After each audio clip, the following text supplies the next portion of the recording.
toutes les populations qui étaient sur le site de construction du barrage, c'est-à-dire les villages de Kandaji, de Sanguile et de Alsilame qui étaient sur le terrain identifié pour construire le barrage. Nous les avons réinstallés et nous sommes en train de faire des mesures de bonification pour améliorer leurs conditions de vie. En disant leurs conditions de vie, je veux dire qu'en les réinstallant, nous avons fait des écoles, nous avons fait des centres de santé, nous avons amené l'eau, nous avons amené l'électricité pour ces villages-là. Et nous sommes en train d'identifier des activités pour améliorer leurs conditions de vie. Actuellement, nous avons un projet d'identification des personnes et des ménages vulnérables pour les assister dans le cadre d'un mini-projet. En plus des 2 projets que nous avons et qui concernent les communes de la zone du projet, les projets PDLK, projet de développement local Kandaji, et le projet d'appui au développement local Kandaji. Le PDLK est financé par la Banque mondiale, le PADLK est financé par l'Agence française de développement, et ces projets-là sont en cours. Le second va même finir d'ici décembre ou juin prochain. C'est lui financé par l'AFD. Donc il concerne les 11 communes de la zone d'intervention du programme Kandaji. Maintenant, concernant la réinstallation, le schéma que nous avons adopté, c'est que nous allons recruter un bureau d'études qui va nous assister dans la réalisation de la réinstallation de la phase 2. Parce qu'en faisant pour la phase 1, nous avons vu qu'il y a eu beaucoup d'insuffisances. Nous avons raté dans beaucoup de domaines et pour améliorer tout ça là, nous avons opté, en rapport avec nos partenaires techniques et financiers, de choisir un bureau d'études qui est capable de faire la réinstallation. Nous avons choisi ce bureau-là, c'est un bureau français, il s'appelle Sofreco. C'est lui qui va nous aider à faire la réinstallation.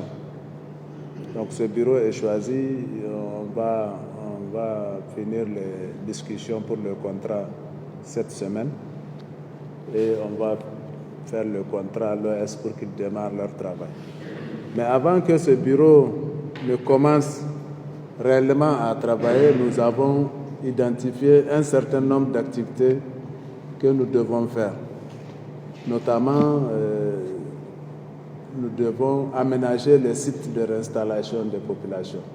Il y a des sites qui sont identifiés pour réinstaller, par exemple, la ville d'Aïrou ou bien le village de Firgoun ou quelque chose comme ça. Donc, ces sites-là, nous avons choisi un bureau d'études. C'est eux d'ailleurs qui sont partis chez vous hier. Nous avons identifié un bureau d'études qui va faire les études d'aménagement des sites de réinstallation.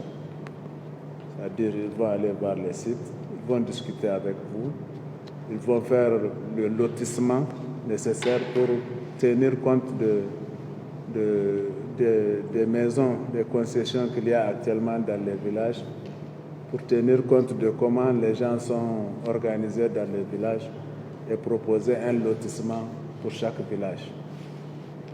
En faisant le lotissement, bien sûr, ils doivent prévoir les VRD, ils doivent prévoir tout. Et ils ont dans leur contrat la responsabilité de nous proposer des modèles types de maisons à construire et les matériaux de construction pour ces maisons.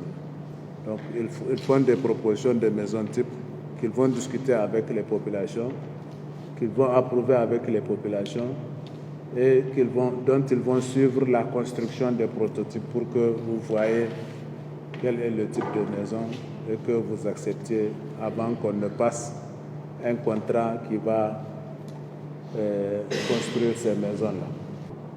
Donc vous voyez, c'est tout ça que nous sommes en train de faire pour converger vers la réalisation des nouveaux villages et de la nouvelle ville d'Aïrou qui vont recevoir les populations qui vont être déplacées de leur site actuel.